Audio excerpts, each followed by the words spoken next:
Our first scripture reading is from Colossians chapter 3, verses 1 through 4. So if you have been raised with Christ, seek the things that are above, where Christ is, seated at the right hand of God. Set your minds on the things that are above, not on the things that are on earth. For you have died, and your life is hidden with Christ in God. When Christ, who is your life, is revealed, then you also will be revealed with him in glory. Our gospel lesson this morning comes from Matthew chapter 28, beginning at verse 1. Listen again for God speaking to you.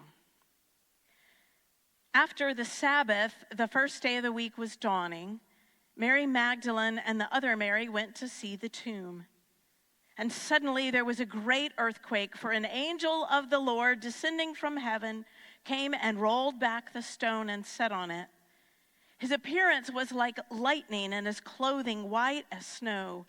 For fear of him the guards shook and became like dead men. But the angel said to the women, "Do not be afraid, for I know that you are looking for Jesus who was crucified. He is not here, for he has been raised, as he said. Come, see the place where he lay. Then go quickly and tell his disciples, he has been raised from the dead, and indeed, he is going ahead of you to Galilee. There you will see him. This is my message for you." So they left the tomb quickly with fear and great joy and ran to tell his disciples. Suddenly Jesus met them and said, "Greetings." And they came to him, took hold of his feet, and worshiped him.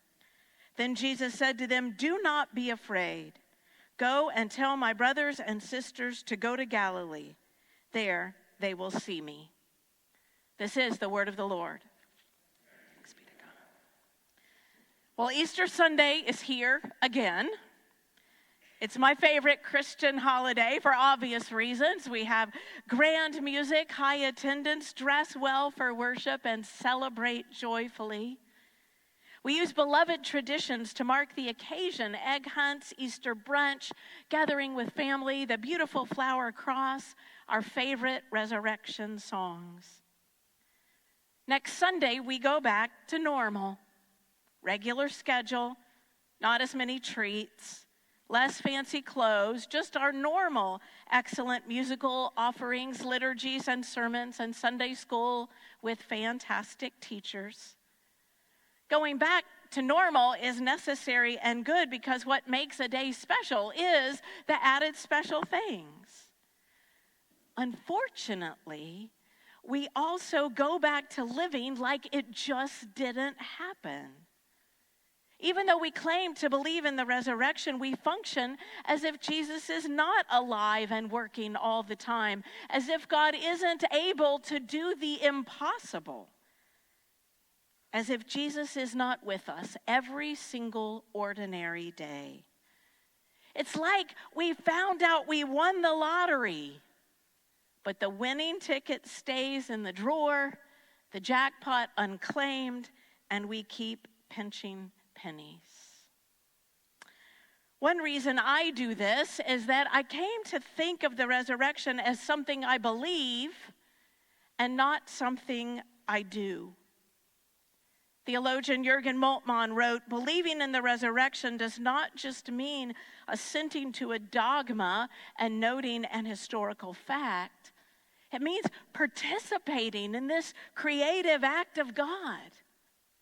The old saying is true: the only part of the Bible we really believe is the part that we do. True faith always leads to action in response to what God has done and is doing. Again, we never say Christ has risen or Christ was risen. We say Christ is risen, because it's not just a past tense event. It applies now, even to us. And it calls us into action. So maybe Easter doesn't last in our lives because we're doing the wrong things for Easter. We see the call to action in Matthew's version of today's events. There are 3 imperatives in this text. An imperative is a verb that expresses a command or exhortation to do something of vital importance. Both the angels and Jesus give imperatives to these first witnesses of the resurrection, commanding them to do something because of it. The first is this: do not be afraid. The entire gospel is wrapped in these words. These are the words Gabriel utters when he approaches Mary with the news that she will bear a son, and the first words offered to shepherds in the field on the night that Jesus is born. And now the angel and Jesus use these words again here at the empty tomb. I love that this command surrounds the gospel because fear is so dangerous. It's one of the most powerful emotions we humans can experience and serves a great purpose in keeping us safe. But at the same time, fear influences our decisions in ways we might not even realize. It hijacks our thinking process, often leading us to act impulsively or avoid situations altogether. It can hold us back, fuel overthinking, drive procrastination, and rob our joy. Fear sucks away the abundant life that Jesus came to give us. We weren't meant to live in fear. When's the last time someone said, "Don't be afraid," and you obeyed? For me, it was when I was little. It was my dad after a bad dream, and I knew as long as he was there and he said those words that I didn't have to be afraid of anything. But now, when the pilot comes over the PA to announce extra turbulence as we descend into Denver, assuring us we are safe, I'm not so sure. I know what can happen. There's a show on Paramount Plus called Mayday Air Disasters that focuses on catastrophic aviation events. Just watch a few episodes of that and you'll never believe what a pilot says again. And yes, I probably shouldn't watch that show. Mary Magdalene, one of Jesus' closest friends, and the other Mary, probably the mother of James and John, have good reason to be afraid of both the Roman occupiers and the religious leaders. It's a violent time, and they are part of a movement that is challenging the status quo. They just watched their good friend and rabbi suffer a horrific death because of the violence of the empire and the hardness of the religious leaders' hearts. Note that both the angel and Jesus don't say there's no reason to be afraid. They say, don't be afraid. This is not an assurance that nothing can go wrong, because things still go wrong. It's not an assurance that everything always works out for the best, because that doesn't always happen, at least in the short term. What they mean is that whatever may happen, whatever a day may hold, whatever we face, we don't do it alone, because Jesus is alive now and is here with us, and the God who raised him from the dead ultimately gets the last word, and sometimes even before the end. God's love is triumphant. Therefore, we don't have to fear anything, not even death, because Jesus went through death and came out alive. We don't have to fear making a mistake. He forgives and redeems. We don't have to fear illness. He is the great physician and the only one who offers ultimate healing when these bodies finally wear out. We don't have to fear the truth. It will set us free. We don't have to fear a past of ignoring or rejecting God. He welcomes us back with open arms. We don't have to fear what other people think about us, because they don't get a vote. Only God gets a vote. and we are loved as we are. We don't have to fear rejection because we're already chosen by him. We don't have to fear change because Jesus Christ, the same Jesus who was born, lived, died, and rose again for us, is the same yesterday, today, and forever. We don't have to fear what we can't control. And you know we can't control much of anything, like the weather on Easter or what other people do. We like to say that the only person we can control is ourselves, and I can't even do that some of the time. Last week, I saw this at Walmart, and my granddaughter was coming to visit, and I had to buy it, and she loved it. And my daughter looked at me and said, "There's no way I can carry that back on the plane." So I bought another one. And I had it shipped to her at home in Denver because she loved it. I couldn't help it. $70 well spent. But I don't have to be in control all the time. I can relax and enjoy this life. I know because of the resurrection that God is in control. If God is for us, and God is for us, then who can be against us? We don't have to fear what any crazy world leader might do, because Jesus is now King of Kings and Lord of Lords, and he will reign forever and ever. So I invite us to not just believe in Jesus' resurrection, but to do resurrection in our lives from today on and quit being afraid of anything. If you are so moved by the Spirit, will you affirm, repeating after me? I'm letting go of fear. I'm opening up my heart. I'm ready to really live again. That's what we do for Easter. Come and see. It's an imperative from the angels, but it's a friendly one. It's an invitation to investigate what is being claimed. Before this morning, wrote Terriot in her commentary on this passage, the roles of the world seemed painfully clear. Empires rise and crush their opponents. The struggle for justice falters and fails. Love blooms and breaks, and eventually death closes the curtain. The Marys come to the tomb expecting the world to behave the way it always has, expecting the certainty of death. They carry spices and sorrow, ready to perform the final act of love for the one they followed. Then the earth shakes, and the angel speaks what was once impossible. He is not here, for he has been raised. Everything now is different and new and disorienting. In many ways, these women are us trying to make sense of a world that is shaking. And then the imperative.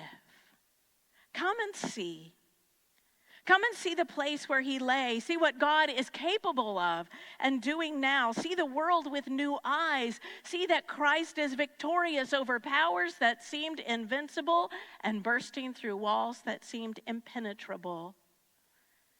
Just lay aside what you thought was possible and take a good look here.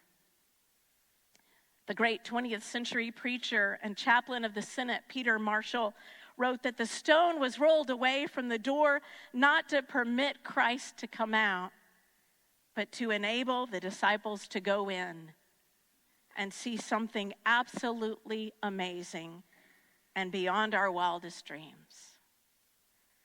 So let's take a look. I often wonder why we're so afraid of mystery where God is concerned. I'm comfortable driving a car even though I don't really understand the mechanics. I'm comfortable eating food even though I don't know the exact calorie count, nutritional value, or even the chain of possession of the mango I ate this morning. It magically appeared in my HEB. I use a computer most of the day, every day, and I have no idea the technology it uses. It's still magic to me that I can send an email and you will get it. So I'm comfortable not being able to explain everything. The ancient world did not have a way to explain the resurrection of Jesus either. Justin Earley points out it's so stark and wild that people ever since the resurrection of Jesus have been trying to tame it. Surely it's just an illusion. Surely they're hallucinating. Surely it's a metaphor. Surely it's a story to teach us hope. Surely it's anything other than what it sounds like. And yet, there is no sensible way to explain why everyone in the ancient world started talking about resurrection and rethinking their religious paradigms, except that, well, it happened. They saw it. More than 500 witnesses, actually, and it rocked them like it would rock us if we had seen it. It changed their entire lives. If they didn't really see Jesus alive, then how did these disciples move from hiding in fear to boldly preaching? Their claim didn't gain them anything, but resulted in beatings, poverty, prison, and martyrdom. No one endures those things to perpetuate a lie. Even though I can't explain it or diagram it, I know what love is when I feel it. I've experienced peace when I shouldn't have. I've been given strength through a difficult season more than once. I've talked to God about problem after problem, and solutions came. Sometimes right away, but sometimes I had to learn something first. There's no formula, no tight theological argument for any of this, much less resurrection, but the evidence is there. Can we just come and see? I invite us to not just believe in Jesus' resurrection, but to do resurrection in our lives today, and just for a moment take a look at what God is doing. As you are so moved, will you pledge after me? I'm letting go of argument. I'm embracing curiosity and mystery. I'm trusting Jesus. That's what we do for Easter. Go and tell. This last imperative is extraordinary in several ways. First of all, it was said to women. These incredible women were the first to find out about the resurrection and the first to see Jesus alive. Those who deny preaching roles to women forget that if women didn't proclaim the good news, no one would know about it. It's also interesting that before they even fully understand what has happened, they're entrusted with this message. These women are told to go quickly and tell the disciples, don't stop to figure it all out or get your story straight. Don't get a theology degree along the way. And by all means, don't keep it to yourself. The gospel is personal for each one of us, but it's never private, and for good reason. People need to know this good news. We all need to know that the grave has no victory over us, that love's redeeming work is done, that Jesus is alive. And how will they know if we don't tell them in both word and deed? God has no plan B for spreading this good news. It's us. Yes, people may think we're crazy or deluded or have ulterior motives, but if we live lives that match up with the one we believe died and rose again, they will notice. John Rodell reminds us, you are somebody's front porch to God. You're somebody's doorway to mercy. You are the world's threshold to kindness. Your life is a gateway to peace for both strangers and friends alike.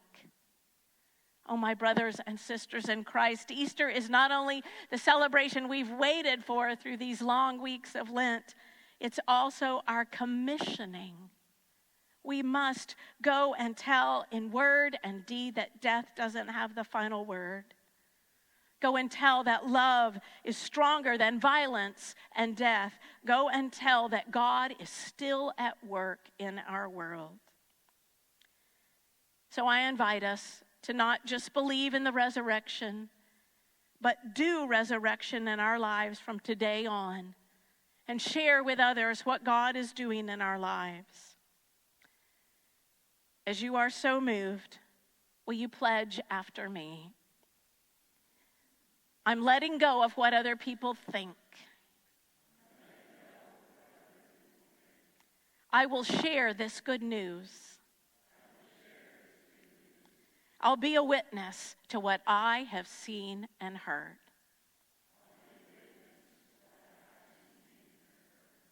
That's what we do for Easter.